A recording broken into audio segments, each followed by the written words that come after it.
then excessive wind. A car wheel rolls across the stage. Ramona appears, stops the wheel with her foot. After a moment, Leo appears, out of breath. I thought you were part of a dream. Last night, I dreamt a man in a gray suit had kept rolling a wheel back and forth outside my house.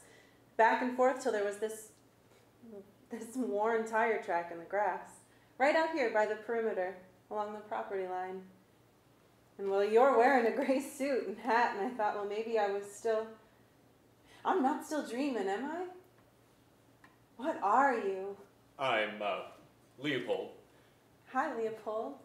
I'm Ramona. You a tire salesman? Hi, Ramona. I'm not a salesman. Thank you for stopping my tire, but can I grab it now? You got dirt all over your suit. Such a nice suit, too. What are you doing wearing a suit out here? Where are you from? What are you doing here? Well, if you just slow down for a second. Am I talking fast? Sometimes I talk to the livestock, but they don't tend to talk back, so I tend to talk fast because I'm not used to the response part. Let me get that dirt off of your suit. No, it's not dirt. It's grease from the wheel. I think I bent a rim or something. I hit a pothole the size of the Grand Canyon about a mile back. Yeah, well, I've never seen the Grand Canyon, so that's not a helpful analogy. I called AAA. They said response time was 3 days. Can you believe that? It's usually, I don't know, 45 minutes. What's AAA? Roadside assistance? They send a guy in a truck? I mean, it's not like this is the middle of nowhere. It kind of is. I'm not in the middle of nowhere right now. You really are. Leo casually tries to take the tire back, but Ramona holds on. Tire still rolls, as you can see, but it makes an awful sound, so I removed it. Hurt my hand. I thought I could maybe take it to a service station. You mean a gas station? The closest one's maybe 12 miles that way. You want me to try to fix it? Actually, I should probably keep moving, sort of in a hurry, behind schedule. The rim ain't bent. Wouldn't roll true otherwise. More likely you busted an axle or something. Tire's a little flat, though. Too bad you can't open the valve and let the wind blow it up, huh? No kidding. I mean, it's windy. This is the windiest place I've ever been. And out of nowhere, too. It was calm and hot about a mile back, even. But up here, is it this windy every day? It's like a wind tunnel here. The wind can't get out. She's trapped. You ain't one of them wind persons, are you? Wind person? Oh my God, you are. When you say wind person, what do you... Well, you know, wind people. People from the big cities, each of them with a big lease agreement under their arm and a checkbook in their pocket and a smile on their face, so the smile is never real. Let me see your smile. It's better than most. You got nice teeth. You floss? Sometimes. Oh, wind person. Gosh. I didn't realize, or rather recognize you at first because of the suit. Wind people are mostly older than you, a little fat, and they wear polo shirts and khakis. How old are you? 30. Oh, I'm not. How old are you? Well, that's impolite to ask, but I'm 24. Just turned about a month prior. I thought I was older than you. Your jacket makes you look like a teenager, like you're wearing your daddy's suit to prom or something. This is my father's suit. What the hell are you doing wearing your daddy's suit out in the middle of the prairie for? I mean, no offense, but you really kind of stick out in that. You should take it off. The suit? People are going to shoot you. Nobody trusts a man in a suit. I have a polo and khakis in my bag. You're probably right. I should change into them, but the suit gives me a sense of purpose. Like you belong in the world? Like I can do anything, go anywhere. My daddy's got me tied down. Tied down? To our kitchen table. Can't you see? It's connected right here between my shoulder blades. I'm like a kite on a string. Well, I should probably be on my... If I had a suit like yours, maybe I could go anywhere too. Well, it's mine. Stop looking at me like that. Well, I've just never seen anything like you before. Man in a suit with a tire named Leopold. You see something new every day, I suppose. Not around here. You see the same things over and over. You see the land, and the sky, and the horizon, dust on the wind. You lie out in the grass at night and all you can see is stars. Wintertime, the snow piles up 6 feet deep. You good with a shovel, Leo? Decent. Whose farm are you looking for? Palmer Driscoll's. Palmer Driscoll. Yeah, Palmer, did I say it wrong? Apparently he has scary dogs. Okay, well now you gotta scram. Get out of here, go. Do you know something about Palmer Driscoll? I don't think you understand, Leopold. Just Leo. And I'm gonna be honest. I've never done this before, and I'm beginning to think I'm in a little over my head. I would like to ask you for your help. My help? Well, what am I gonna do? Well, the suit versus polo information, for example, is very useful. Yeah, don't want to get shot. I ain't even supposed to be talking to the likes of you. Here's your tire. Ramona rolls the tire at Leo. He catches it, but stands his ground. I don't know what you've heard, but maybe it's not true. What have you heard? About wind people? Mm-hmm. Well, they come and steal little corners of your land in order to build huge metal windmills all over it with propellers that make bats explode from the pressure changing and turning the sun into a strobe light, and being near them makes you go dizzy and throw up. They're called blades, not propellers. Well, what are you going to offer me in trade? For information, I'll give you a firm handshake. I'll give you $50. How about your suit? That grease and dirt's going to stain. My mom always could take out the stain of anything, even if it was blood. She's dead now, but maybe I can too, take the stain out. Maybe it's genetical. Take off your suit. No. Well, you got underwear on, don't you? Yeah, but Well, I want to see your wind person uniform. it's in my bag. I want to see it on you. Take off the suit and I'll help. I'm just not comfortable stripping down in front of a... Sudden, epic wind. Take off the suit! I want to wear it like your life is mine! My life is so boring here. I will take the stain out. Oh my God, okay, I'm taking the suit off, I'm taking it off. Leo takes the suit off and scrambles to put on his khakis. Ramona gathers the pieces of suit. The wind subsides. This is your daddy's suit? Yeah, He's dead, isn't he? how can you tell that? I thought so. So's my mama. How did your daddy die? In an oil rig explosion. He's at the bottom of the ocean. My mama's in the backyard. What? Where the pinwheels grow. What business you got with Palmer Driscoll? I need to speak with him About what? about building wind turbines on his land. It's very important. So you are like the rest. No, listen. We're just trying to harvest it. The wind, you know, turn it into power. You want to farm the wind? It's for the good of the future. The good of the future? Like, as in you want to save the world? I don't see that there's anything wrong with... You want to save me? Well, sure. What kind of car do you drive? Ford Focus. Is it one of them hybrids? No, but it gets pretty good mileage. You eat meat? I'm not a vegetarian. So yes, you do eat meat. Yes. You like turkey? Turkey's fine. You smoke pot? No! You're well, pretty... no. Well, you're pretty fit looking. Do you go to one of them gyms? Yes, I do. An environmental gym? I think they recycle. It's just a gym. You're not what I expected from a wind person. You're not what I expected from a... Well, I don't know, a local? Oh, I ain't no local. I am an original. So, I'm going to tell you about Palmer Driscoll now. Oh, yes. Well, he's got dogs and guns and a dinner table that is made out of the family tree. He's got everything locked down in specific order, like all lies heavy around him and the dust can't even circulate, but the wind blows and blows and blows. He is an excellent farmer, and he is always working on the house. That is his obsession.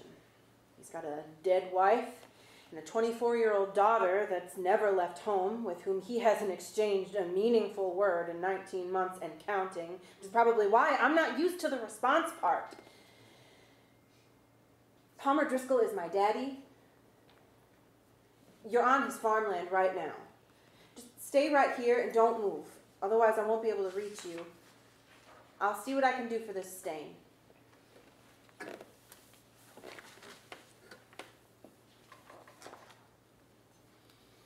Scene 2.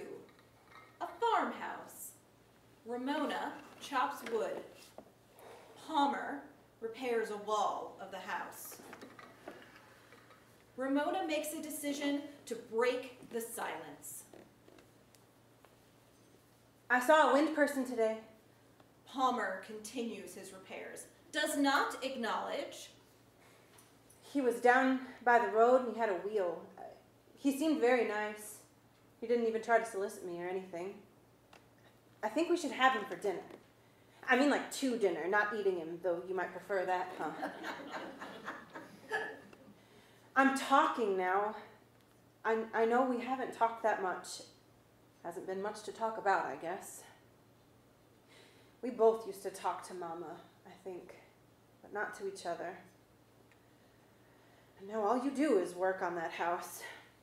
I think, though, that you owe this to me. Let me talk to this wind person.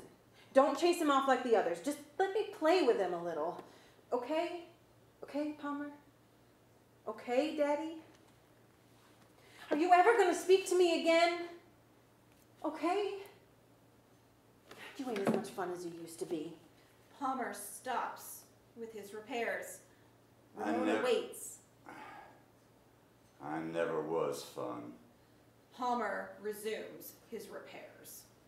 Well, not recently, now that all you do is work on the house.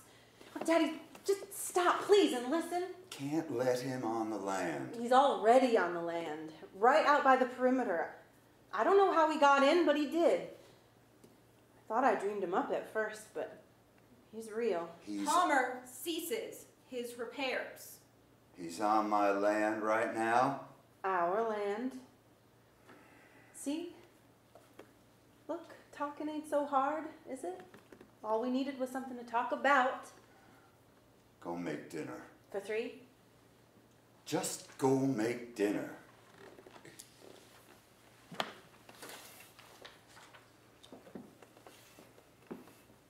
Scene 3. A dirt road. Far away, thunder and wind.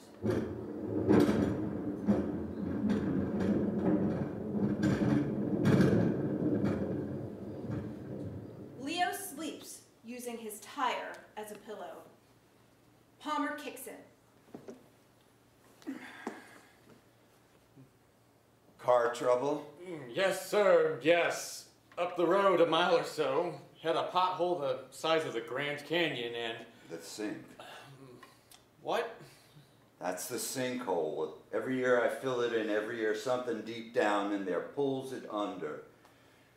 We've learned to veer left. What company you work for? What? Might as well have a wind turbine tucked between your ass crack and back pants pockets, son. What company you work for? United Wind. I haven't heard from United since I set the dogs on that rotund fella 6 months ago. What was his name? Jim. Jim something. How's he doing? He quit. That's probably for the best. He wasn't very good at his job and was afraid of dogs and didn't have polite manners. And so now they sent you. Not exactly, but it's a pleasure to make your acquaintance, sir. You must be Palmer. Palmer takes his hand and squeezes hard.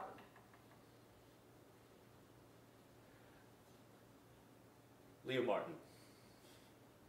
Where are you from, Leo? Cleveland, sir. You best head back to Cleveland and quit wasting your time, Leo. I wish you the best. Palmer lets go of Leo's hand. Leo tries to hold on. You like dogs, Leo? I love dogs. That's a shame. I always think it's funny when people are afraid of dogs. People should be afraid of people. Most dangerous most dangerous animal out there, am I right? I suppose we are. It's a pleasure meeting you. Off you go. I really need to. How about rifles? You scared of firearms? Ramona enters suddenly. There's a storm coming. Distant thunder. So? I made a whole turkey. It's in the oven now, ready in a little while, with leeks and potatoes stuffed inside and gravy. That's a special occasion dinner. If you make him leave, well, I don't know, I might have to throw it in the fireplace. And then he'll have to walk back to his car in the rain and hail, and that's not neighborly. He's not our neighbor. He's not from the neighborhood. He's a wind person. I'm a field specialist. Leo, be quiet. Daddy, his father is dead. You ain't got no father figure? No, sir. Well, that's a shame. Yes, sir, it is. Don't call me sir, it's ridiculous. Even so, he's a wind person. Oh, he ain't going to hurt anything. I won't even take much of your time. Well, I ain't so worried about that. What if you wrecked your tire on purpose? What?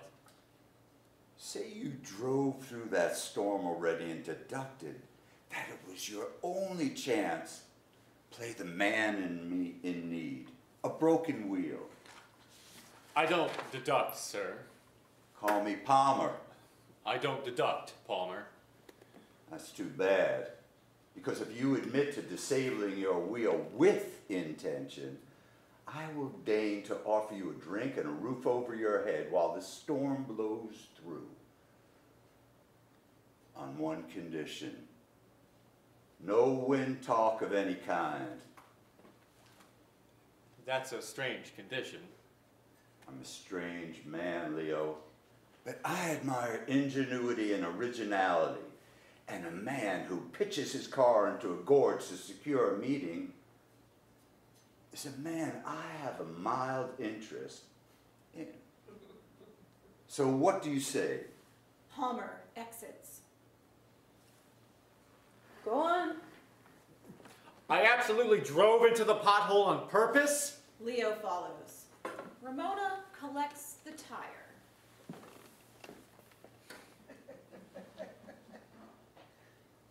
Scene 4. Inside the house. A table and 2 chairs. Palmer opens a wine bottle. Do you like my farm, Leo? It's filled with historical items of meaning. This table my great-grandfather built and finished himself. 200-year-old oak right here.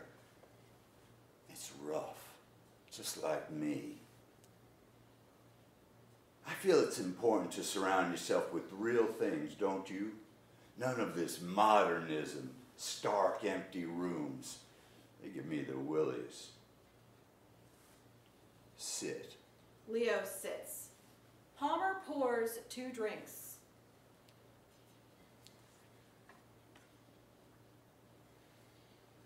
Here comes the rain. They both drink. Close thunder and wind and rain. Don't you get worried up here on the hill with the wind? I'm sorry, I mean with you know, always blowing like this? No. The only thing that worries me is the crops fail, which they do then and again. Of course, we don't have any control over that, do we? That sort of thing. So even then, you mostly just shrug and go on about your business. Being out here, you can choose to worry about everything, or You can choose to worry about nothing and just do your job. Let nature take care of the rest. What sort of things do you worry about, Leo? Oh, I worry about everything. Ramona enters in a rush of wind. Her hair is wet. She holds in her hand a glistening pinwheel. The pinwheels are blooming. Daddy, look at the flower. Oh, get that out of my house. I told you already. You ever seen one of these, Leo? Pinwheels? It ain't naturalistic. It's an invasive species, and I don't want it in my house. It ain't hurting anyone. Leo, blow. Ramona holds out the pinwheel to Leo. Leo blows, and the pinwheel spins. I thought I got rid of those. They ain't been blooming since... Since Mama died and you pulled them all up to bury her in the backyard? This is not a conversation to be had in front of a stranger. The pinwheels came back, and I think we should talk about whatever the hell we want to talk about. Leo, what do you want to talk about? Yes, I'm actually here to talk about... Outside, the rain falls very heavily. I see that your barn out back there could use some work. Barn is fine. The structure is sagging a bit, and even the house, Palmer, it could probably use another coat of paint. You've got some paint peeling there. The foundation seems a little shaky. Foundation is firm. The grasses are overgrown too, and your front fence has decayed. Don't tell me about my farm. You just got here. I live here. I'd like to help out if I could. You'd like to help out.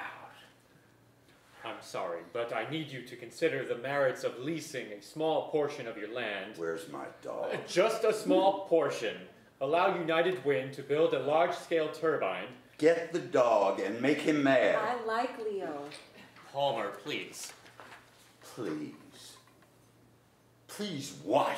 I tried to call ahead, but nobody answered. That's because we don't want to talk to you. I would have answered. Unlike other folks, I intend to be absolutely straight with you. I will be myself. That is to say, honest. I'm not like the rest. He had on a suit earlier. I could lose my job, Palmer, for even being here. What the hell kind of a company do you work for? I've studied your farm, Palmer. I have also studied my farm. What's your point? United Wind is going to foreclose on it. I can help save you. No one's foreclosing on anything, and I don't need saving. Oh, I wouldn't mind a bit of saving. Check on the turkey. Go. Check. Go now. Palmer lays his hand down on the table. Fine. Ramona exits. Palmer waits until she's gone, then... Out of my house. Palmer, I don't think you understand.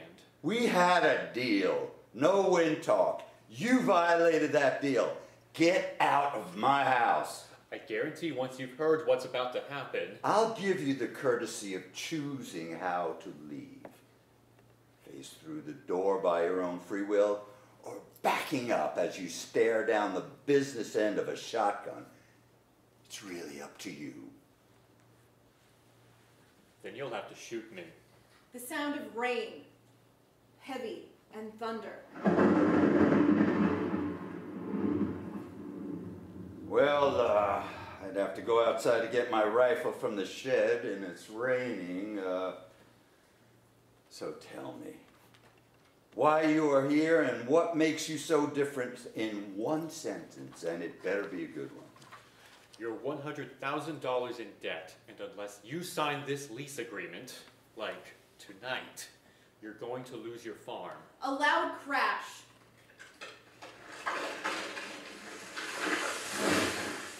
I think a tree just fell down. God damn it. I could explain it to you, or to Ramona, or both of you. God damn it. Does Ramona know? After dinner, you stay here. Palmer stalks off stage. Right here? Leo, confused, takes one step forward and finds himself in the yard. Ramona enters, dragging a huge branch. What do you think you're doing? I'm helping you. You're making him mad. I'm distracting him from hating you. Wind, then music. What is that? You hear that too? I always wondered about that. Where's it coming from? Well, you know, on the wind. We gotta dance. I don't want to dance. Well, anytime I hear the music, I gotta dance. You wanna make it through this? Learn the steps, Leo. Should be fun. I've never had a partner before. They dance. Leo somehow finds that he knows the steps. They keep dancing. After some time, Now ask me a question. How did your mother die? She did a flu shot at the clinic, got sick and died. We buried her right here in the backyard. In this backyard? they spin. So you're spinning and you look out, right? Palmer turned this into a fixed point, like the inside of a circle dance or the eye of a storm. Ask me another question. Why are we dancing? Spin me, hold tight. They spin to the music. This is what happens. It's all twirling and dancing and windy, and so long as I stay dizzy enough, I don't get too sad. You're gonna catch me when I fall, right? The music ends. Ramona keeps spinning a couple of beats, then stops. This is what it feels like to live here. She falls backwards. Leo catches her. You know, there's no such thing as a pinwheel flower. They're made of plastic sticks and foil and sold at carnivals for $1 or $2. They grow here, and when the music plays, we dance. Why? Is it different where you're from? Yes, it is. Ain't no such thing as green energy either. Nothing green in this world except grass and trees and $100 bills blowing on the wind. I know it, and my daddy knows it too. Your eyes are like green energy. They're gray like a storm. Did you see the lightning? Oh? No, I missed it. So how does it work with wind farming? You build these turbines and then... Shouldn't we get back to the house? Time's not really an issue. It doesn't move very fast around here. He's patching up the roof. He can't help it. He's always working on the house. What about the turkey? It'll be done when it's done. It's like you're shipwrecked out here or something. Except there's no ocean out there, just prairie. Tell me about the turbines. The wind spins them, right? And the turbine turns it into electricity. And where does the electricity go? It doesn't just stay here on the farm. It goes into the main grid. And lights up the world. That's the theoretical model of it, yeah. It goes everywhere. Right. That's what I like. That's why I'm helping. You're gonna set the wind free. She leans over and tries to kiss him. After a frozen second, Leo pulls back. Here comes the rain again. Time to go back.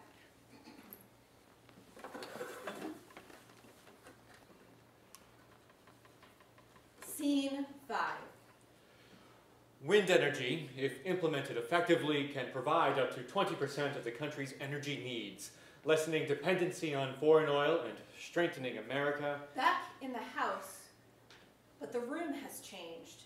It's bigger, stretched, abnormal. Leo is alone and stands by the dinner table studying index cards. Strengthening America through utilization of our natural and endless resources, the wind farmer, the new frontier. He flips a card. A wine cork pops off stage. Palmer laughs. Proven to be of use, of great advantage, proven to work, and here are the numbers to prove. Palmer enters with a fresh bottle of wine. Oh, he's got cards. Come look at Leo's cards. Ramona drifts in. Did you like the turkey, Leo? It was amazing. I slaughtered it this morning. After I had my dream, I had a feeling. It was very fresh. So, I want to ask the questions, okay, Daddy? Fine, fine. Go ahead. Go ahead, Leo. Read the first card. Leo looks at his card. You have in the past, refused to sign a wind lease energy agreement. True? Yes? It is. I assume you know what the agreement entails. Why won't you sign it? Well, I don't know what the deal entails. Plus, we're holdouts. We should get special treatment. A better agreement. Good, good. Yes. A better agreement. So that if I sell the farm... You're not going to sell the farm. He doesn't want me to sell the farm, but I wouldn't want to be left up here all alone. You could get a farmhand. I got hands. I need a farm heart, Daddy. Don't you miss Mama? 'Cause I do. What's your next card, Leo? Leo takes out a heavy packet of papers. Presentation of the lease agreement, 40-something pages of legalese, definitions, and numbers that don't mean a whole lot outside their context, so who cares, right? That's right. Who cares? But here's why you should. See? This is fun. Way better than watching the VHS like we usually do. When you sign this document, you enter into a lease agreement with United Wind, a 30-year renewable agreement that allows us to build up to 5 turbines on your acreage here. Let's see, you've got... 254 acres. Right, 254... Of which only 98 are tillable. Right. It's a lot of land with some space between fields. Of course, non-tillable parts can be used for livestock, for the cattle and the sheep. Get to the electric part, Leo. We propose to build up to 5 turbines with output capability of 5 megawatts on this land, capable of generating, we think, possibly up to 20 million kilowatt hours per year. Is that a lot? How big is that town I drove through on the way out here? Mount Ridge? Yeah. Probably 800-900 people left. Used to be bigger. They had an old schoolhouse down by the railroad tracks. I went to school there. That's where I met Martha. That's Ramona's mother. You haven't met her. No, I haven't. Daddy. Wonderful woman, Leo. Strong as an ox and pretty as a mare. Don't look at me like that. You know what I mean. Unless you don't know nothing about horses. I don't know much about horses. I mean, look at her. Daddy, I'm Ramona. Leo, you were saying 5 turbines? It's just that, excuse me, what was I talking about? Mount Ridge. Okay. My point was that 1 turbine could power the whole city by itself, and we could build 5, capable of generating up to... 1 billion kilo-whatevers a year. What I'm saying, Palmer, you're a smart man and are hopefully arriving to the same conclusion, is that your resources here, while fine for conventional farming, are not going to raise enough capital alone to... What do you grow here, anyway? What does your card say? You grow sweet corn, soybeans, sunflowers, potatoes, tomatoes, wheat, barley, and a few blackberries. As well as turkeys, cattle, and sheep. You have 12 cows and 17 sheep. I got 18 sheep. One gave birth 2 days ago. 18 sheep. I named it YouTube. She likes the naming of things. Tonight's dinner was named Harold. Bad habit, but she won't stop. Well, everything needs a name, don't you think? If you don't give something a name, you don't know what it means. The significance, existence, you know. No, I don't know. What the hell are you talking about? How much do you want per turbine to allow us to build here? Oh. Name my price. I see. You haven't made a payment on the interest in over 2 years, Palmer, and, I mean... Leave the room. I think maybe she should stay. Get out. You have your fun, now go. Go look to the cows.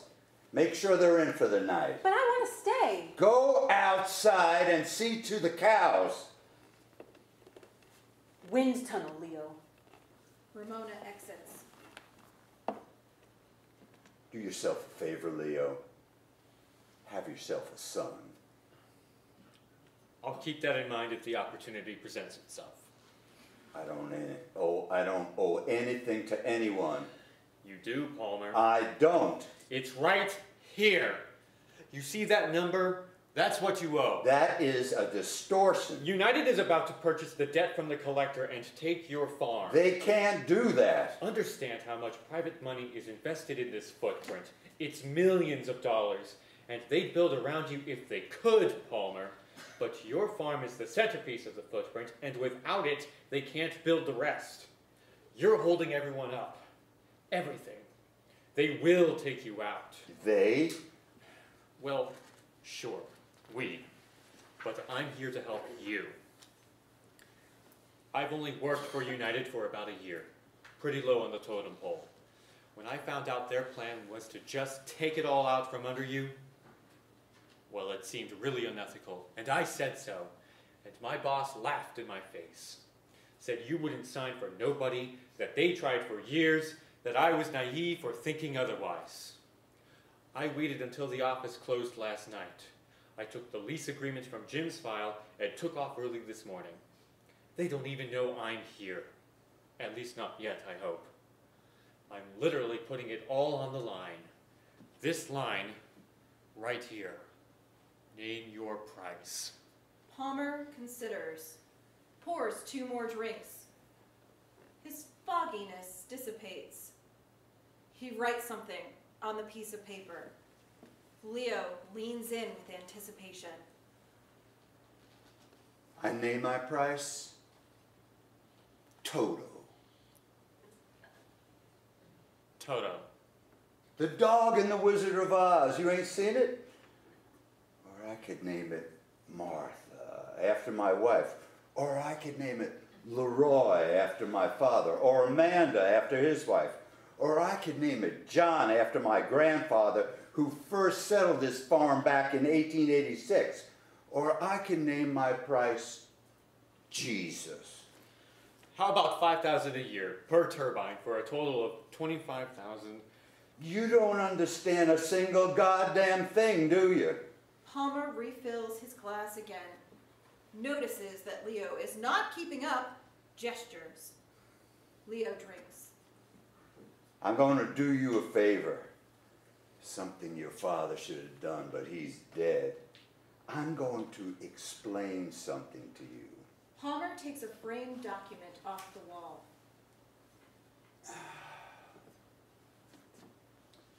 This document here is a land agreement. Signed in black ink. That's my grandfather's signature. An agreement presented by a man, probably like you, Leo, convinced that his story was true and his business good. You're convinced of that, aren't you? The righteousness of your calling? Yes, I am.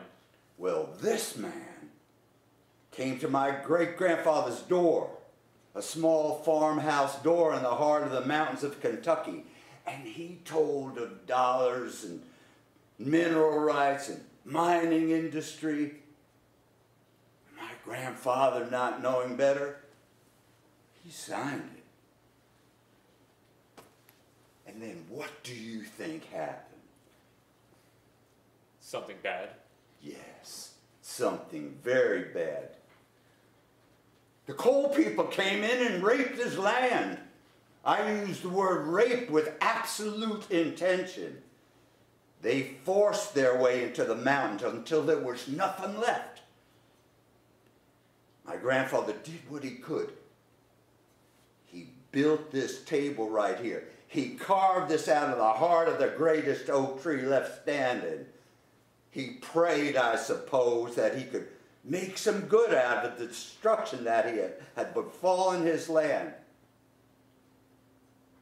But nothing would grow after that. Outside, renewed thunder and wind. But that was 200 years ago. It was, but Leo, now. Another Look framed here. document. The wall is covered with them. My grandfather was forced to leave Kentucky with no money, no prospects, no inheritance, no land. He came here with nothing but a table, and yet he set it down at the top of the ridge and he said, I will build a house here. And he did. This house. Keep drinking, Leo. Once finished with that, he said, I will turn this wild ridge into a farm for my family. And he did. He transformed it by understanding it, by living on it, and in it, and around it, by loving it. So, what about this document before us now? I suppose it's another contract. Oil rights this time. That the young man of righteousness was after. My grandfather, poor, still providing for his family, had no choice. That is his signature right there. You see how it makes this D the same as his father? Yeah. What do you think happened? I don't know.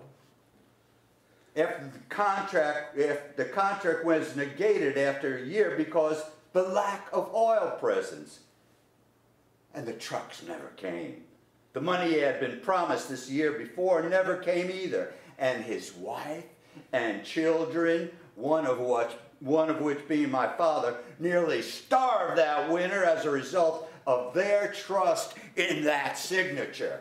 But he didn't starve. Or else I wouldn't be here. Glad you seem to understand procreation, Leo. No, my father didn't starve that winter or any winter following. He tilled the fields. And one day, he purchased a machine.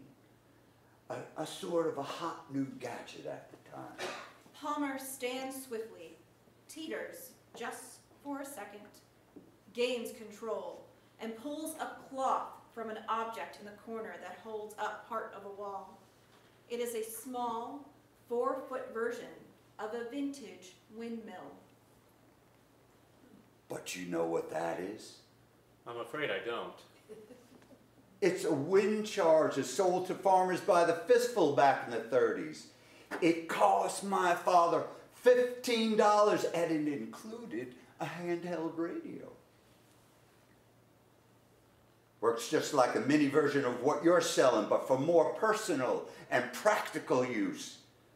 They advertise it only costs 50 cents a year to operate. But it probably costs more like $1. Every farmstead worth its salt had one. So, where'd they all go? They broke down? This one didn't, Leo. What happened is what always happened. Big Electric come knocking on the door. Hello, Mr. Farmer. How you doing, Big Electric? We'd like to run a big old power line down to your farm so you could plug in day and night, 24 hours a day to eternity. And we'll take your cash monthly for the privilege. But before we go too far, what's that? What that? That's just a small windmill for charging batteries, small supplementary power source. Everyone's got one. And Big Electric. They looked at my father and his wind machine and they shook their head. No, sir, they said. That has to go if you want into the grid. We don't want no competition. Sign right here. Oh, I don't believe that. The Congress passed the Rural Electrification Act, and the power companies denied access to any farmer stubborn enough to want to keep a windmill on his farm. It's in the books. You missed it. Wind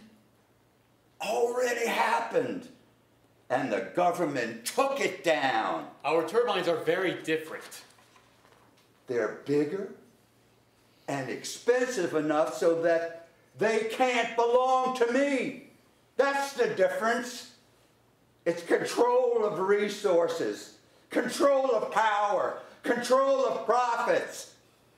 It's a big company that wants the farmer to sign one more time. We're not a big company, Palmer. It's a very small office. You're a front for an investment net. Wasn't that the next thing you were going to tell me? That I could choose to invest for a larger share in the profits, if there be profits. That's an option that many farmers take advantage of. But then I ask, oh, but that's interesting. Can I buy a controlling interest? And you say, No.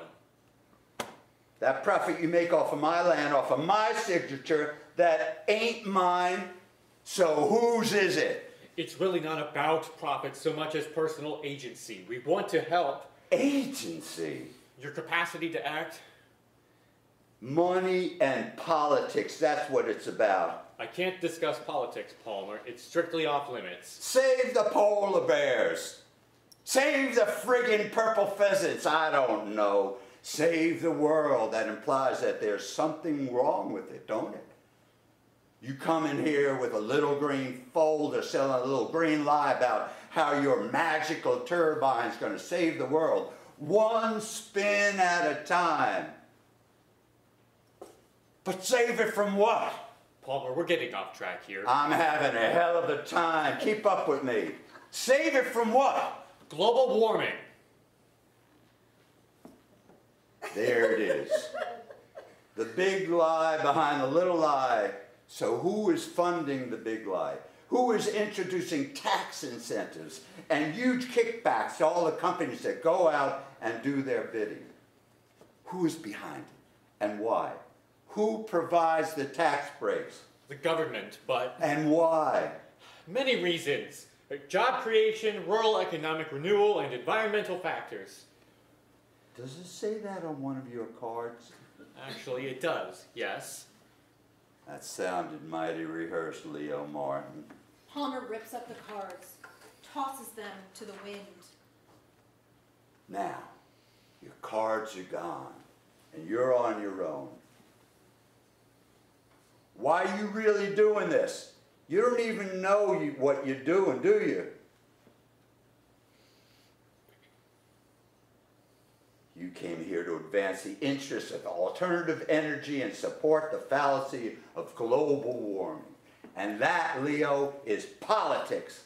And if you follow the money trail all the way back, it's the same entity trying to screw me and mine over as it always has been doing, and nothing you say or do can change that.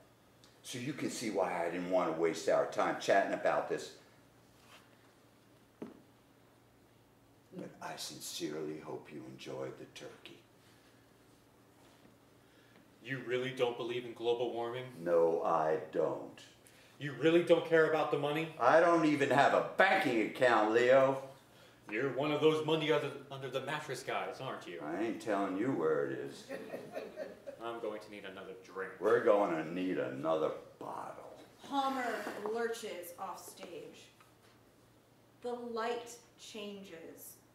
Strange music blows on the wind. The house shifts and stretches itself out. A flash of lightning outside the window reveals Ramona, dancing a different dance this time. You want red or red? Wine. White. White. Leo stands on his chair for a better view. Another flash of lightning. And suddenly, he can see that something is attached between her shoulder blades, a cord or root that she's pulling against it so that it goes taut with each spin. Ramona spins and spins.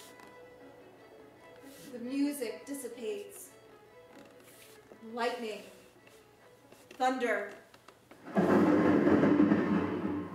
Palmer re-enters, fresh bottle in hand, and stares at Leo, standing on the chair. Something require a better view? Leo clambers down from the chair. Look out the window. What do you see? Palmer goes to the window. I see my farm. Why is that? Because it's there. No. Yes, but here's what you don't see. You don't see other people.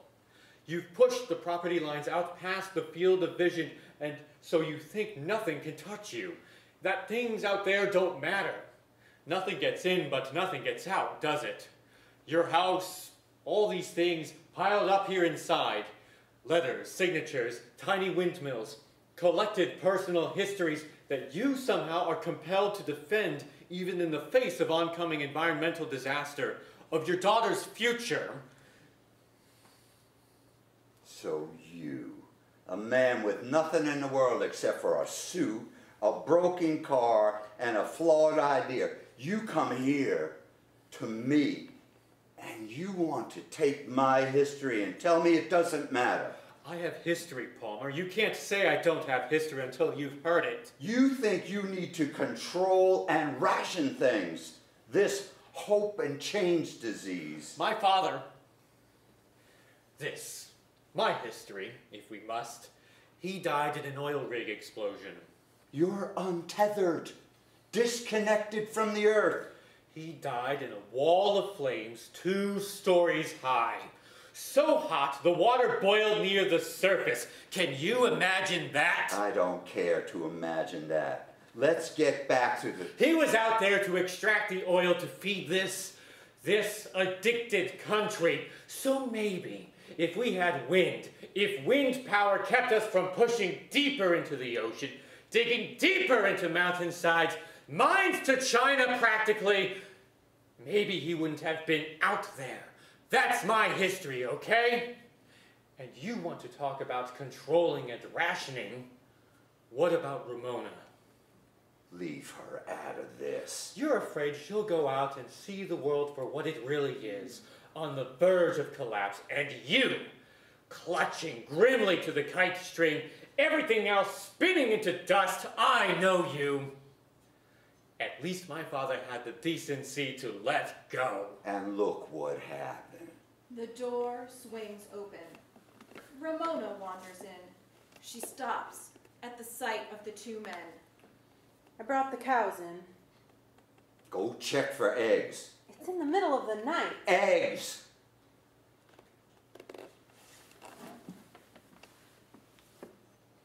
You ever had a farm fresh egg, Leo? No, I buy the brown ones. That don't make no difference. White hens lay white eggs, red hens lay brown eggs. Why are we talking about eggs right now? Rather talk about eggs than the oncoming apocalypse, which is what, according to you, is right outside my window. Come here. Stand by me. Look, I don't see no smoke, no fog, no wildfire to put out. I see my farm. I see, well, if it was light out, I'd see the fields stretched from horizon to horizon, and the sky is blue with white clouds, and the grass is green as it always has been. And I see nothing else to worry about, Leo. Son, I'm sorry if you cannot see that. I see Ramona. I see an ocean and an oil rig. And I see a man, or the reflection of a man, holding tight to this idea that America is the land of the cowboy, the isolated, the individual, bootstraps and all. God's land, right? God's land and my land. And you, righteous in your meager wealth, deaf and blind to the larger collective American story because you never leave home. What makes you so special? You happen to have land and history. The sins of others, your personal motivation for peddling wind, they hold no, what's your $5 word again? Agency? That's right. You hold no agency here. But our future is a collective future.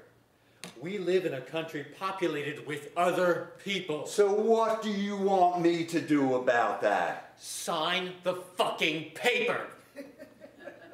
Go fuck yourself. Nothing personal. You're really not going to sign it? No, no, no, no, no. Oh my God. But thanks for stopping in. Thunder. And music plays. Damn music. We should dance, I suppose. Between the pinwheels and this, I don't know what's gotten into this place. I should try some stronger pesticides. The music continues. The two men dance. An aggressive, manly version, but with the same steps. They're really going to take your farm. Let them try, they'll fail. My roots are deep. Watch your feet. I'm trying to understand. Understand what? You, Palmer. About your farm, your daughter, your well-being. About what's best for the environment. Stop doing your job. Stop playing your part. I thought you'd listen to me. The same way I listen to you. Look out for yourself. Ask yourself, what do I need to be happy? What do you need to be happy? My farm. My family. A beer. Is it that easy? Here's the spinning part. Careful, I'm old. They spin. I've tried things. Graduate school, Peace Corps, road trips, wind development. It's more difficult when there's no path set before you. What's hard about life? Get yourself a piece of land, Leo. Build yourself a house. Build yourself a version of a history. Build yourself a little fortress. And forget the rest. The music ends. That's the difference between me and you, Leo. You feel compelled to run after things while I'm happy to stand still and just let them spin away until I can't see them anymore. I have earned the right to look out and see the fields, the sky, and nothing else.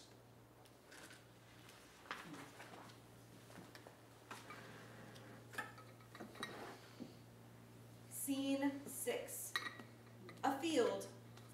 Ramona stands in moonlight with a pinwheel. Leo enters, drunk. Have you seen my wheel? Why do you want it? I'm fucking done. I'm just done here. I have to go. Is there a hotel in Mount Ridge? There isn't, is there? No. Then I'll just put the fucking wheel back on and drive. You're too drunk to drive. Plus, didn't you bust an axle? Then I'll just start walking. Storm's just taking a break, but it'll be back. You can't just... Look, you can see a patch of stars right through the clouds. They're very bright. If you build those towers you're talking about, Turbines. would we still be looking at the sky, or would we be looking at a big set of propellers right now? I don't know much of anything right now. Depends on where the turbines would be built. But let's say it was right in our way. All we'd have to do is take 5 steps over. He takes 5 steps. She follows. And then you'd see the stars up above and the turbine, or shadow of the turbine, just barely visible, reflecting the moonlight just so over to the left. But it don't matter much. Your dad said no. Of course he did. You knew he would. I thought for sure, given the circumstances. I had it all planned out. He's got to care about something, right? What did he say? He said, go fuck yourself. Well, he does cuss a bit. He told me to get a piece of land. Maybe he's right. What the hell am I doing this for? Why are you doing this? I don't remember. To save the wind, your job, and me. I don't know. Don't you want to save? Lie down. It's muddy. So take your clothes off. What? Well, just skin and air and wet earth and us. I'm drunk. I don't care. Why? Why don't I care, or? You don't know me. Well, geez, Leo. I see things here a certain way. I see how the horses, we used to have horses. I'd see how when a new horse got put in the pen, how the other horses would come up to it and investigate. And it takes them about 30 seconds to decide. It's just a chemical sense, I think. I'm attuned to it. What happened to the horses? We sold them. Take your clothes off. He sold the horses? So those weren't part of his land or identity? Well, we sold the horses because he wanted sheep, I think. What the hell difference do the horses make? I'll just take my clothes off. She starts to do so. I don't know. Seems like the horses were part of his system and order of the land. But he sold those, so why won't he sell the wind? Just out of sheer stubbornness? And I got no argument, no recourse, no agency. Leo notices Ramona. Ramona, Yes, Leo? I should save you. That's what I've been saying. Can't save the farm. Least I can save you. Well, yeah, but what do you mean, the farm? The farm. The farm, Ramona, the farm. He's $100,000 in debt. Ramona stops. Why would you tell me this now? What are you trying to... I thought you had some idea. I didn't know. You're wrong. He borrowed a lot of money sometime around the time you were born. Oh my God. And we'll lose the farm? No. Well, yes you will if United buys the debt and forces you to sell off assets to pay. Well, what do we have to sell? You've got a house worth $42,000, a couple barns worth 50 cents or so. Crops bring in enough to pay the interest, but that's about it. How much does building the turbines bring in? $30,000 in bonus the first year, then up to $25,000 a year after that. And how long is the contract? 30 years. If you signed now, that's $750,000 to the end of the contract. You told him all this? Yes. And he won't sign. Could I ask you something personal? I don't care. Why are you still here? On the farm, I mean. He's all I got, Leo. He's the only person I know. And what was that when he... Did he mistake you for your mother? I don't know where I am in his head. I don't know if I ever knew. He loves you. I don't know. He loves his family tree, and you're tied to that. I suppose. Yeah. Family tree. I tried my best. So he won't sign because... Either he doesn't believe me, or he doesn't care. And it might be too late pretty soon anyway. I mean, what with the ice caps melting and minefields and whatnot, and plus the money for this will get spent up on other wind farms. Now or never. Do you have a girlfriend? No. Well... No. We could get married. Oh? You could get married to me. I've known you a day. Ain't that what people do? Meet up and get married in the same night? Some people. Unhappy people, yes. But we're not... I mean, not that kind of unhappy. Well, you came here to save something, right? Yes. History. Agency. Power to make decisions for this land. This is how you get good land, Leo. We could get married. That's how people do it. To you. You like me, don't you? I can tell. You want to see? In the backyard. Through the window. Oh, you saw that. You want to see up close? We can take turns rolling over so one of us can see by the light of the stars. I don't know. This is just a way that this can happen. I don't know. I know it don't make much sense to you being from the city, but rules don't apply here. It's a different world. It's not a different world. You and your father acting like you can do whatever you want here because it's private land, music, dancing, tying each other to things. But it's not. It's the same world. Rules still exist. Only if you follow them. What happens when I go back to the office? Oh yeah, unauthorized visit to the Driscoll farm. Blackmailed him by marrying his daughter.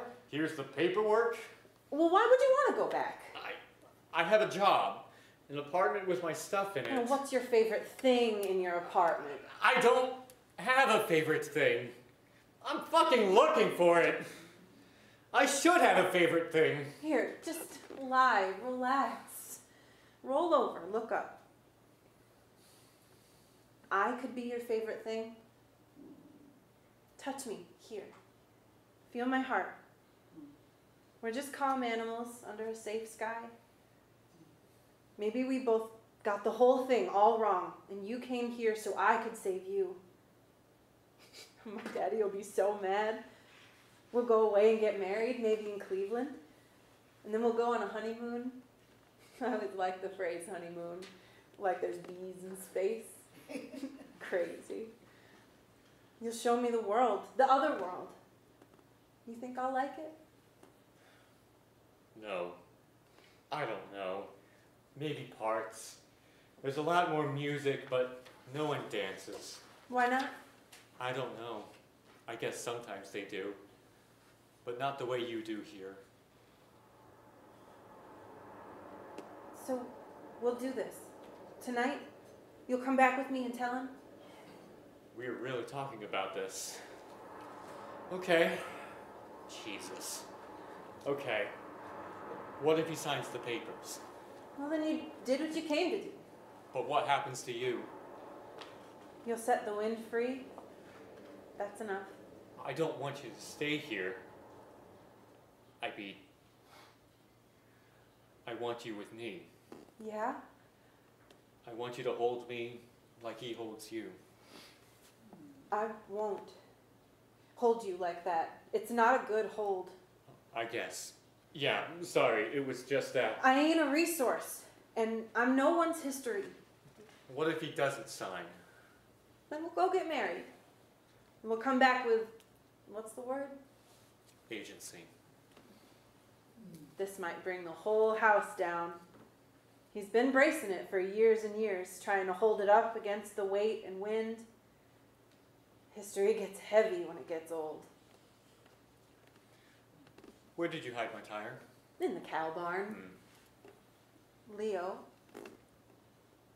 do you think this is about the worst thing a daughter could do? I don't know. I think the worst thing that a father could do is ignore his current living family's needs in order to defend some memory of a former one. That's what I think. All my life, I wanted to see everything the wind saw. Take the whole earth and everything on it in my mouth like a marble and taste it. What will it taste like, do you think?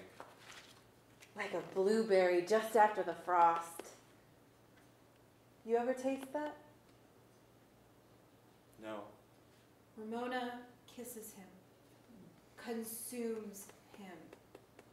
Heavy rain.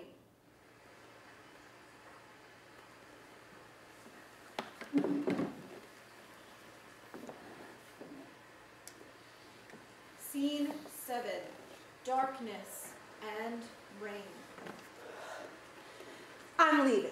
You're leaving. Daddy, I'm leaving. Mr. Driscoll, she's leaving. We're leaving together. Unless... I'm ready to go in. He better sign. You gotta seem strong, okay? Stay in control. Don't let him get started. Here we go. They go into the house. Ramona tries to turn the lights on. The lights don't work. There's no electricity. Well, isn't that just? A transformer blew somewhere down here in town. The generator needed gas. A motor starts off stage. The lights flicker back on. Palmer enters, half-empty bottle in hand. He sees Ramona and Leo. You're all muddy as if you've been Fucking? rolling around in a field. Fucking. Palmer suddenly rushes at Leo.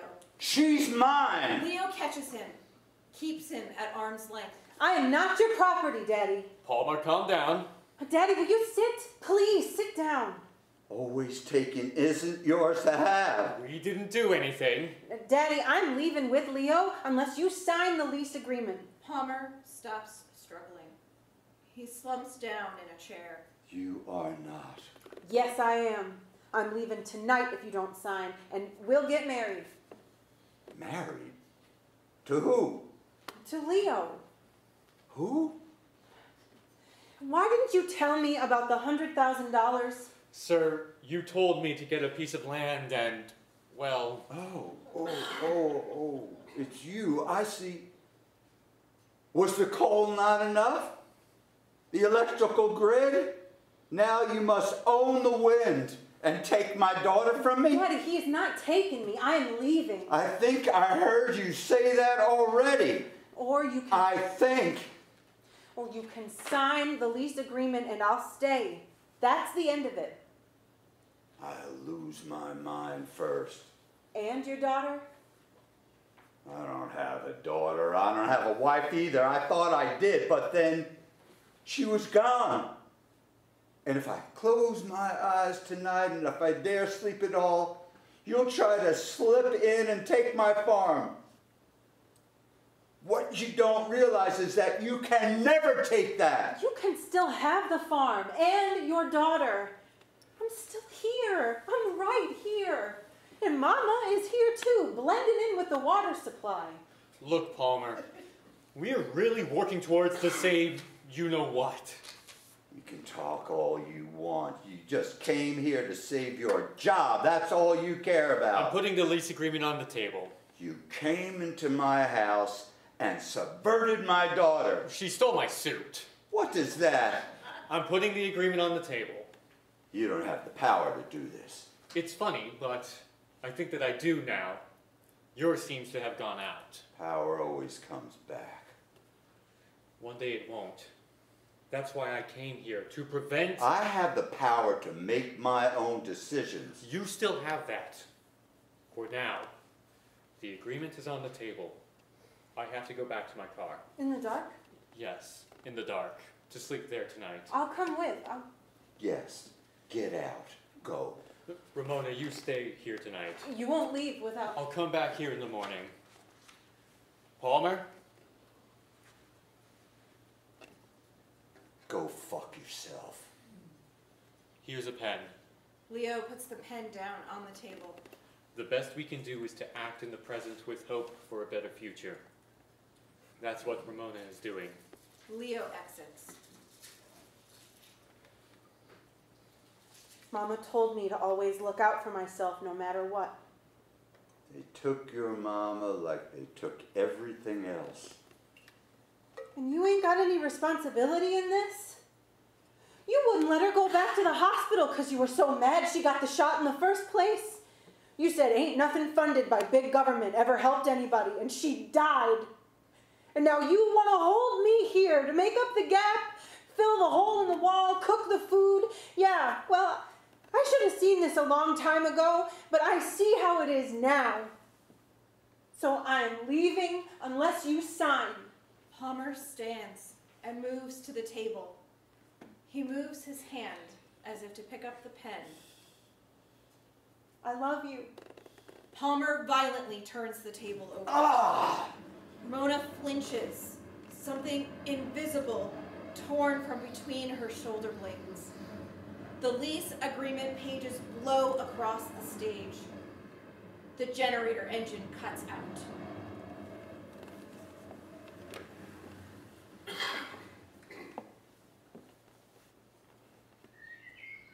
Scene 8. Morning light. Post-rain. Birds. Calm. Ramona, curled up on the floor, sleeps. The table is overturned behind her. Papers are strewn across the floor. Leo enters.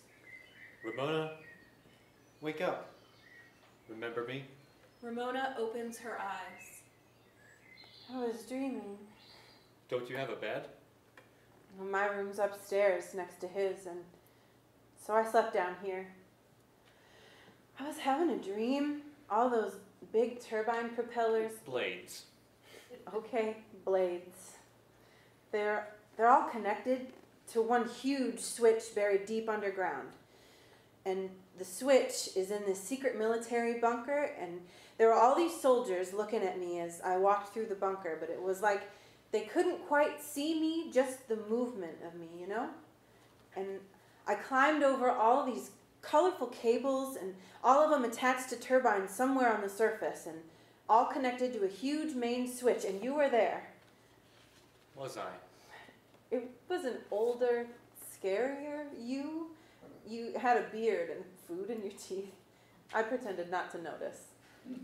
You said, "You ready?" And I nodded, and you said, "For the good of the present." And then I pulled the switch, and a little green screen popped up like they have at the grocery stores, and it said, "Sign here." So I signed, and above the ground, all the turbines start spinning at the same time in such a way that the wind gets churned up and confused and starts circling around the earth at dangerously high speeds, and it creates this huge continuous storm, and it's so powerful that it knocks the earth off its regular axis and tilts it on the other direction, and everyone's weather changes, and there's floods and plagues, and it all happens in 1 second, right after I sign. And you look at me and say, "Well, we couldn't have anticipated that. Try it again." And I pull the switch again, and the earth flies away like a spaceship. I don't believe that could actually happen. Leo looks at the overturned table, the scattered papers. It's a dead calm out there. No wind, nothing. What happened after I left last night? You mean, did he sign? What does it look like? Where's my pen? I don't know. Well, Let's go back to sleep forever. I think it's time to go. I haven't packed. It's fine. Just go up and get a few days' worth. We'll come back. We'll figure it out. Yesterday you seemed gray. Today you seem blue. Not sad blue, bright blue, electric blue. On the drive here, I was looking at myself in the rearview mirror, and I thought, you can't lose. You finally got all the cards. You've got this. Then I met you. Then I met him. The speed in which it all spun apart. And yeah, maybe I do have a disease, sort of, like a restless brain syndrome or something. Maybe by helping me, I can do more good than if I keep running around worrying about everyone else. So, I woke up today in the back seat of a car parked in the ditch without any worry at all. I just knew what I had to do. You gonna say it? In the light? You thought for sure he'd sign, didn't you? We're going to save each other. You sure we can do that? Let's go get married. Oh my God, you said it. You said it first. Well, that was last night.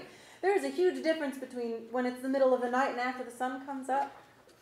Did you mean what you said last night? Why? I care about you. And our future. Or do you just care about the theoretical model of me? I don't know, Ramona. I feel this morning like I care about you. My dad, he wasn't unlike yours. We didn't exactly get along, and I never had a chance to, well, I want to stand for something instead of against something. Don't know what that means or doesn't mean. I'm not sure what I'm capable of, but I'm ready to find out. This is pretty serious, Leo. Who are you doing this for? Us. Then I meant what I said. Go get your things. Ramona exits. Oh, the suit! Don't forget my suit! Leo gathers a few of the scattered papers, looking for his pen. Where the hell is that pen? Ramona re-enters. She looks different. Pale. She holds Leo's pen in hand. There it is. What's wrong? Is he still up there? Did he say something to you? What's wrong? Nothing. You seem upset. Nothing, except he's dead.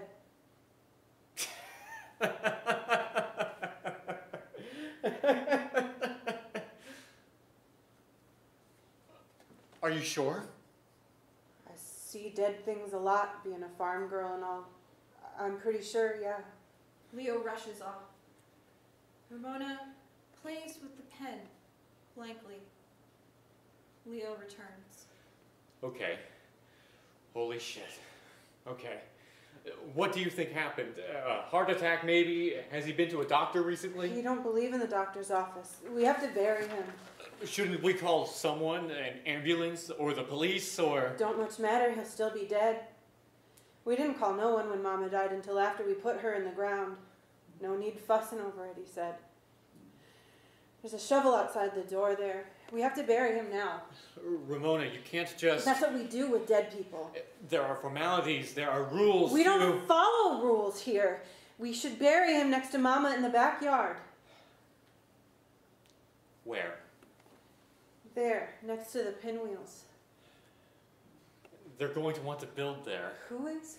That's where they're likely to put one of the towers. This flat plain right on top of the ridge is probably where they'll... We ain't signed yet. But if you bury him there, they'll just dig him up again, or... They come and build roads, Ramona. There's infrastructure involved, cement bases. It's not just like there are turbines on the land. It takes land movers, large vehicles. Funny you didn't mention that last night. They will want to build. Who is they? They's you. You want to build. We ain't signed yet. You should call a lawyer is who you should call. My father is dead and I'm burying him next to his wife. Ramona and Leo both look up, as though expecting thunder or a gust of wind. But nothing happens. You do know how to dig? I can dig. Leo starts to exit. We should bury him in the suit. That's my father's suit. He ain't got a suit of his own. And your father ain't had a proper burial. That suit should have been buried a long time ago, Leo. That's all you got. He's all I got. We gotta mix our history together. I just don't know that. I will bury my daddy in a suit today. You want to dig or you want to undress a dead old man? I'll go dig. Leo exits. He immediately re-enters with a very small shovel. Is this the only... Yeah. Leo looks down at the very small shovel. Okay. Leo exits. Sudden, strong wind and music. No. No, please don't. Palmer enters, wearing the suit. Ramona goes to him. They do the dance.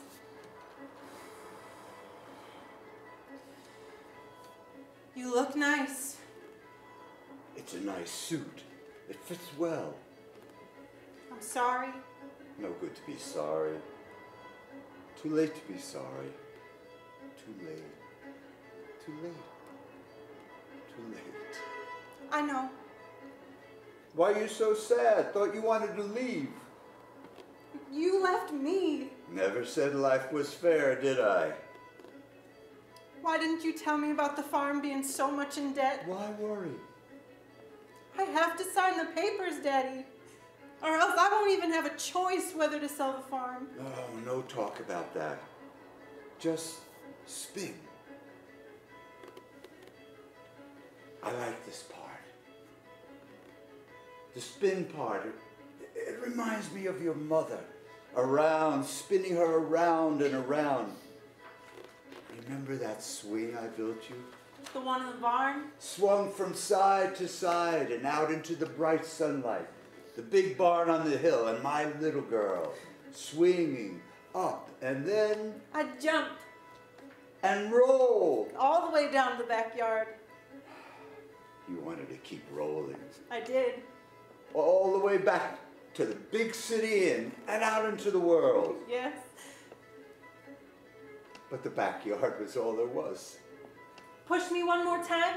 The backyard is big enough for the three of us. Swing me, spin. Ramona, Yes, Palmer? don't tell the farm. The music ends. Palmer, dead, crumples to the floor and lies still.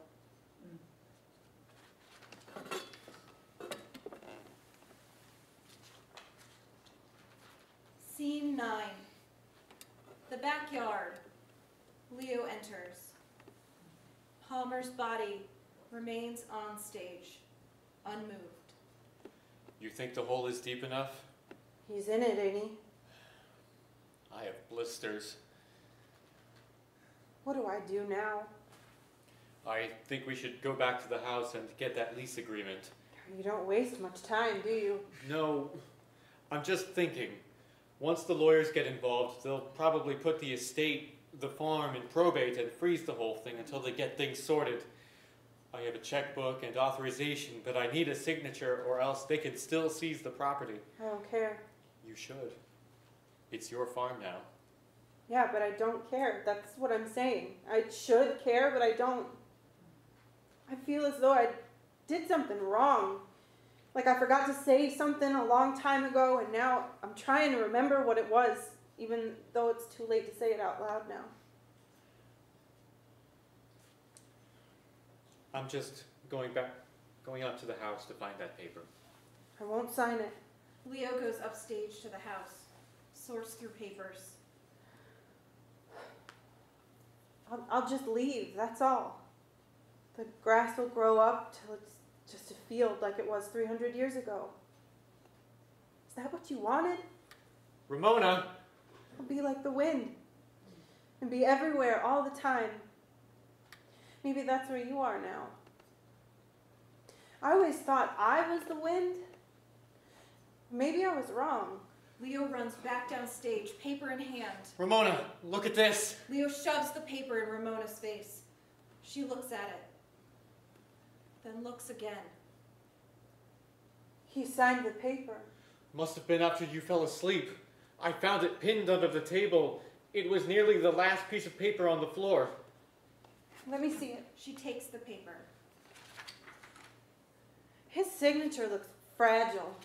But you know what this means, don't you? That you're off the hook? No. That I can write you a check for 35,000? I don't know. Maybe 30 is less suspicious.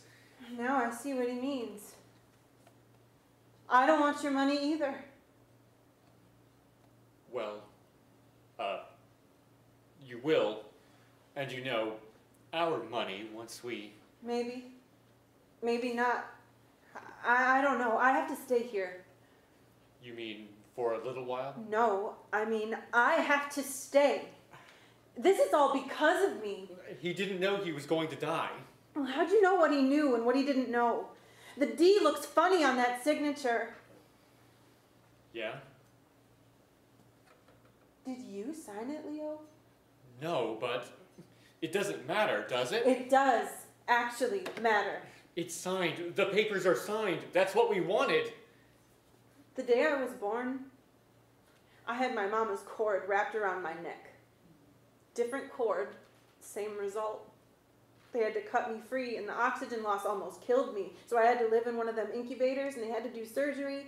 And I was never supposed to find out, but Mama, while she was alive, she told me. I was never a kite. I was an anchor, and I thought he hated me. But if he signed it, if Daddy signed that paper, I can't leave. Yes, you can. He gave up everything if he signed. Can't you see that from me? It means he's still here. He's still holding on. I can't go. You want to leave, don't you? I don't know. Yeah. No. I thought I did. This is what torn is. It's right here between my shoulder blades. You want to save something? Save this. Take everything else away from me. Leave me with nothing. Untether me. Disconnect me from this place. And I'll be just like you now. Just tell me you signed it. I didn't sign it.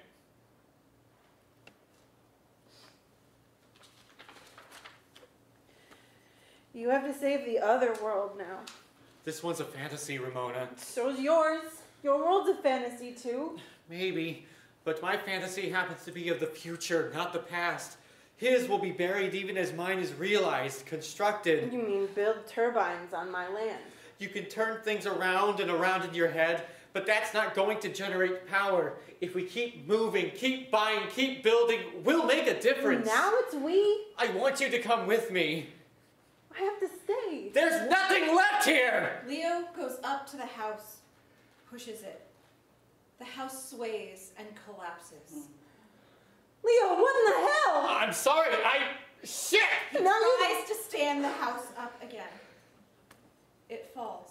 Now you blew my house down. I didn't blow. I just sort of, without him, holding it together just out of sheer will, next breeze would have blown it over. But you pushed. We'll build the first turbine right here. A new monument in memory of... Ain't it funny though? How one man's vision of saving the world is built on top of another man's corpse. Ramona. A man in a suit rolls a tire down a road and he wants to build a big piece of metal machinery all over your hopes and dreams. What would you do? I don't know. I have to leave now. Are you coming with? You knocked the house down! Yes. I'm sorry about that. We were supposed to get married. We can still get married. I think we was in love already and now we're not anymore. Funny how fast that goes. They got a bank in Mount Ridge. I'll take you to the bank and we'll cash the check that I'm about to write for you. For 100,000. Or else I'm taking this piece of paper and I'm tearing it up and letting it blow across the plains. The whole thing won't have been for anything at all. Plus you knocked down my house. Let's do 100,000. Ramona hands Leo the contract. I'm sorry. Go on. I'll meet you in front of the driveway back where we first met. You mean yesterday? That sounds crazy, doesn't it? I told you. Time seems frozen here. Except now suddenly it's moving way too fast. That's exactly how time has always felt to me. Like a blur and me chasing after. Where's the cow barn? I'll get it. Your wheel. How are we going to get to the bank on a broken axle? I don't know if he knew or not, but... The wheel wasn't broken. But everything else is true. Leo exits. Ramona stares after him a moment, then looks down at where Palmer lies. Palmer? Daddy? The sound of huge wind turbines hum, and we hear the blades turning as though a turbine already stands nearby, spinning methodically in the wind. We'll keep the farm. We'll lose the sky. It'll be like the pinwheels just started growing, up and up and up, till they look like the wind turbines, but they'll be from the ground, natural, placed there by God, not man. They'll spin and catch the light in the morning, and people won't even know you're here, but you will be here, spinning. Ramona squints up at the invisible turbines and sun. She takes 5 steps over and finds a corner of the sky. Now the whole world's gonna run off your pissed off electricity, though. You're part of the future whether you like it or not. The light flickers every time a blade gets between the sun and the ground. The wheel rolls onto stage, and Ramona catches it. She starts to roll it off stage in the direction Leo exited, but finds that Palmer's body is in the path of the wheel. Ramona hesitates, then rolls it around him, and keeps on going until she is out of sight and there is nothing left but the wind.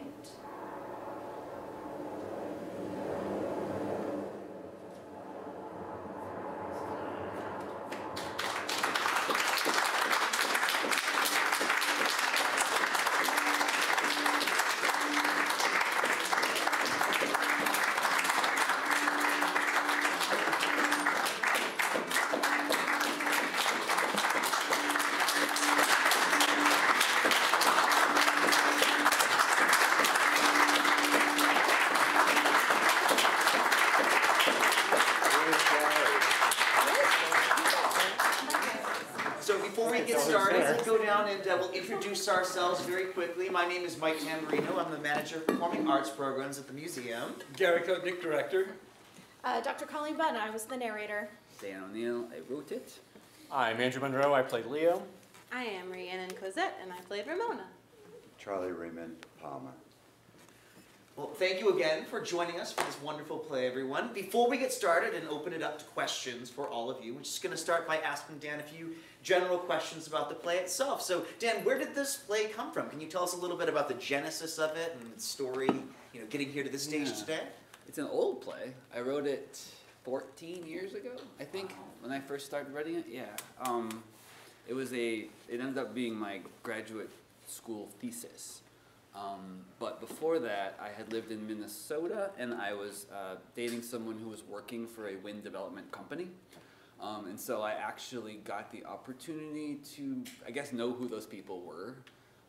And they would also probably have hired me to do what Leo does in this play, which I thought was insane. That like someone could just kind of get hired and quickly trained and then sent off to these farms to try to basically leverage these wind rights from these people.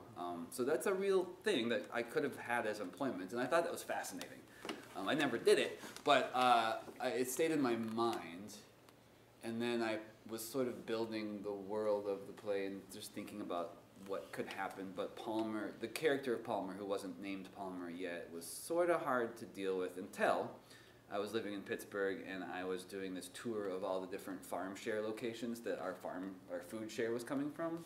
And I met some guy, and he was Palmer, and I was like, there he is. Yeah, that's him. I don't know what his politics this guy was, but like it just felt he was, I got it. I knew how to write this character finally, and so once I cracked that, then it kind of just is one of the more fluid writing processes I've ever had. Yeah. And so, how would you describe sort of the imaginal space that the play exists in? It's sort of like on the threshold between a reality we recognize and one that maybe we don't. Is that a hallmark of your writing writ large, or is that something that's more unique to this particular piece? Yeah. I mean, I don't think I'll ever write a play where there's a sink that works. You know, like if you like that's sort of the distinction. There's the worlds that in which we're supposed to watch. Well, we're impressed, right? Like if you build like a whole beautiful kitchen and the stove works and you can cook food on stage and you can turn the faucet on and the water comes out, like it's impressive. You're like, ooh, it's real. But it's not real. We know it's still not real. And so like I usually like to use the fact that it's not real to a different advantage, I guess, and like allow me to reteach you the rules a little bit. So I think every play that I write has at least a slight alteration to it so that you have to recalibrate and understand that it's not real. It is a story, it's a narrative, it's being built right in front of you, but you also get to relearn the rules, which I think is fun. And it gives me something to do. And I just happen to be good at the world building part. Sometimes I'm not as good at other parts, like creating the fully cohesive character to get through the world. But asking the audience to tune themselves to the wavelength of the play. Yeah, and I'm always. I mean, those are the kinds of stories I like the best. Is where like I'm not quite sure what's happening for a while until I can figure it all out. Gotcha. And before we open it up to general questions from everybody, what would you say was the most, you said it was a relatively easy process that flowed from you in a way that, you know, work doesn't always, but what was the biggest challenge you faced when working on this? Was there a particular element that was difficult to fine tune or get right, or a certain character or something?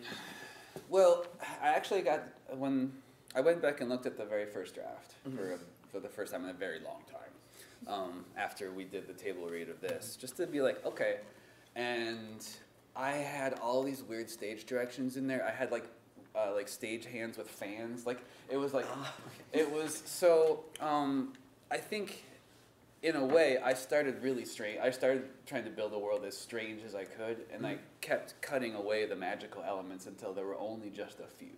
You know, like the dancing, the world shifting, the house being able to fall down, like things like that. But like I started taking most of the magic away, and I think that was probably pretty hard. That was hard to do, because like, in some ways it's a very traditional play and play structure, and in grad school that was not considered hip or cool. So I was trying to like, you know, be impressive, be part of the new playwriter conversations, while still remaining true to the various different types of stories that have been told in this fashion. So I think that was the hardest part, was balancing my contemporary sensibilities with the world that the play wanted to be in, and then just trying to match those up over time. And it took years. Like the first production, like the Carnegie Mellon version, was not quite right. But gotcha. Yeah. Well, does anyone have any questions for Dan or for anybody on stage? Yes. Well, I've got a bunch of questions, and I did, you know, this play has so much craft, which is why it works. But and I think when you talk about going outside of reality, it's the theatrical that what you're doing. I think it's called theatrical, and I think the music was the perfect element to find. And I congratulate you guys for finding the right music. That's sometimes challenging, but and the thing I think for me, actually, having read it the first time, was the character of Ramona. And I'd like you to tell me a little bit about where she came from. I mean, Unless it's the personal. honest and no, That's the thing you yes, said. no, I mean, some writers can be bullshitty about it, but we're all just writing versions of ourselves. So like, because that's all we can do. That's all we know. Like, so you come up with a different voice, but it's still you know, like you're still creating it. So Ramona, I guess, was just a gender reversed version of what I would have been like. I also grew up on a farm. I was pretty isolated. So it wasn't that hard for me to get there. Also, it was written 14 years ago when the complexity of writing a young woman on a farm was a little less looked at, I guess. So like when I look at it now, I'm like, I wonder if I even would have written this the way I did into like 14 years later, just because it's a little bit of a, I don't know what the best way to put it is, but it's a shortcut. We've seen it before. It's a trope, kind of a trope. But I guess I just wrote me. I think my reaction to her is very refreshing.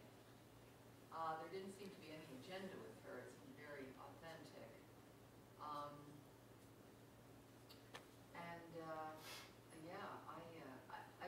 Yeah. I think I really want to congratulate the Thank cast you. because I think you Yes, thank you. just brought and the director. Yeah, I do remember. Your team just really, I think you should feel very excited that your play was really brought to us. Yes, Look, if I can jump in for a second and just say that this cast, whom I am in awe of, saw this play for the first time Wednesday night. And they've created what you've seen since then.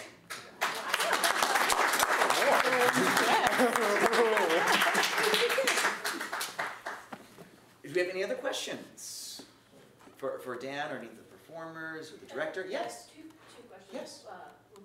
One, and I may have just missed it in the dialogue somewhere, but I didn't quite understand why they weren't speaking to each other for 18, 19 months. Why were they not speaking? What do you guys The think? mother died. So that was the, Yeah, right. the point that they stopped. When my I wife wasn't died, sure I if it stopped was that talking. she died. And My also, character. what I may have just missed in the dialogue somewhere was the reason for we have to dance when the music comes. Like, what's the connection there? What's the reason for it? I don't know that there's an I mean, it's explicit. cool. It was, Yeah. You know, I just didn't know what the genesis of that was. If you hadn't heard the magic in the wind, you should come up to my house. I swear, I live not far out of town, but when I walk out in the night, stone cold sober, I hear the music. I hear the music. Well, It's there all the time. But he wrote it. yeah, I mean, narratively, a lot of the times you're thinking about functionality.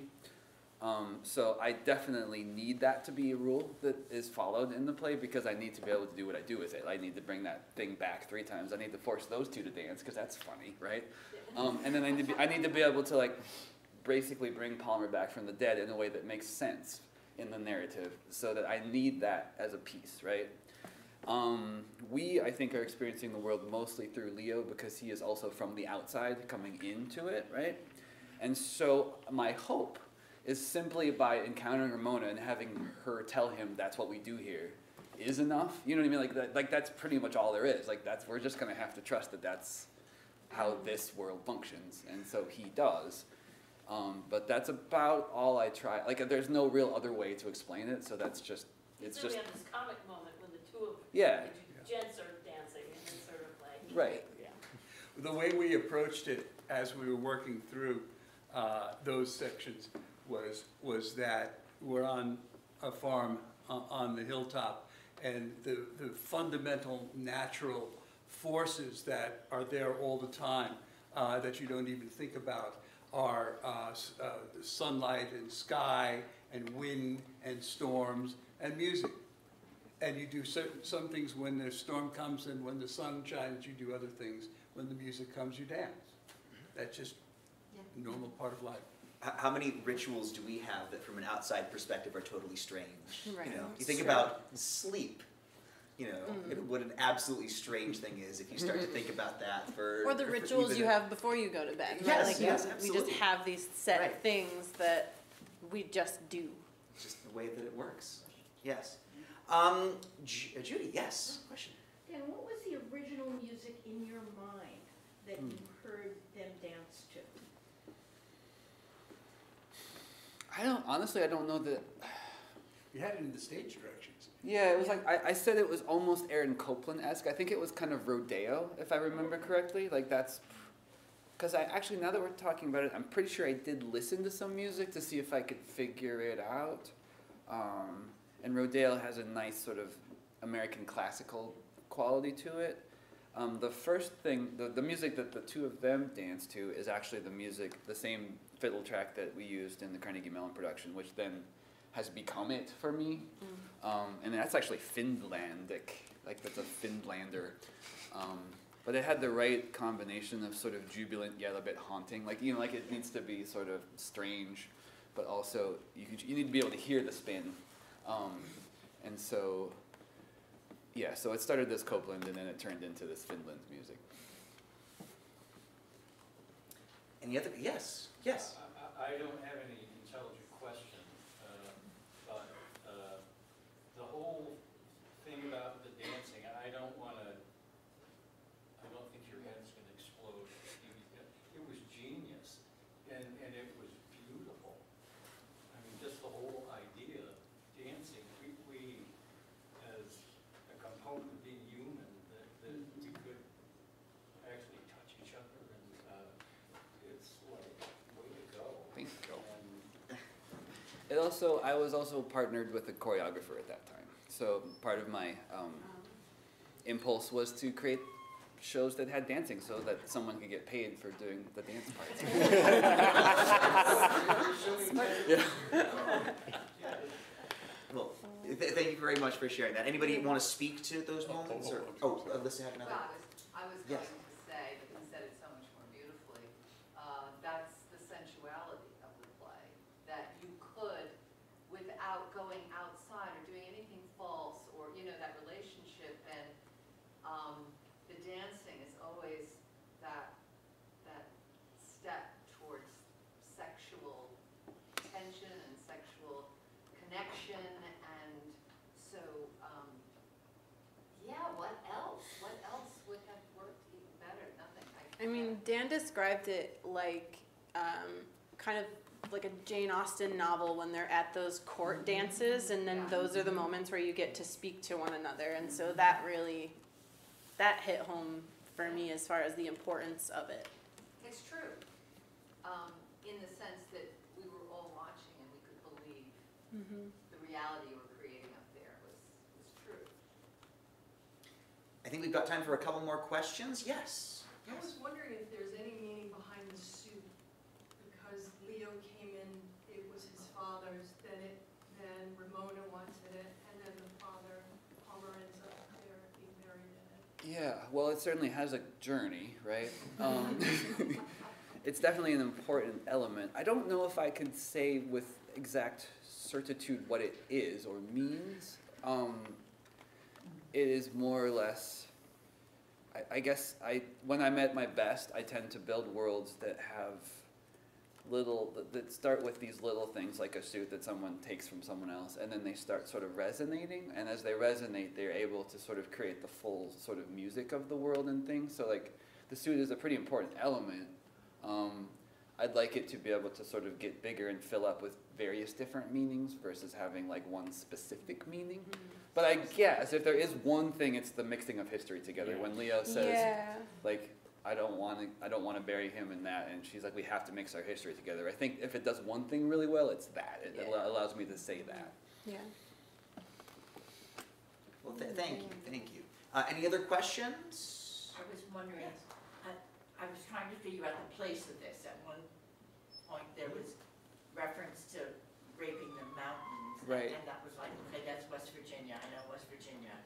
But I also heard something, I think I misheard. I thought you couldn't be near the Grand Canyon with a 12 miles away gas station, you know. So it wasn't, it was like the Grand Canyon was how big the pothole was.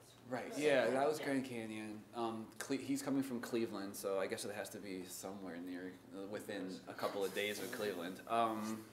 I'm trying to keep it pretty unspecific in terms of where, because I'd like it to exist. I was just curious where it was that you grew up on a farm. Oh yeah, North Dakota, like the Minnesota part of North Dakota, but like right on that border, near. Yeah, that was my prairie. Yeah, I guess. Because it's in New York now, I wanted to sort of strip it of most of the things that I used to identify where it might be, and just make it allow it to be almost anywhere. Yeah. And it's also in this fantasy land as well. So that it's even further away. Yeah, he does bring up The Wizard of Oz, right? I'll name it Toto. Yeah. I think we've got another question over here. Just a quick one, Dan, what are you working on now? Mostly music now that I'm up here. Like, I left New York City almost 3 years ago now.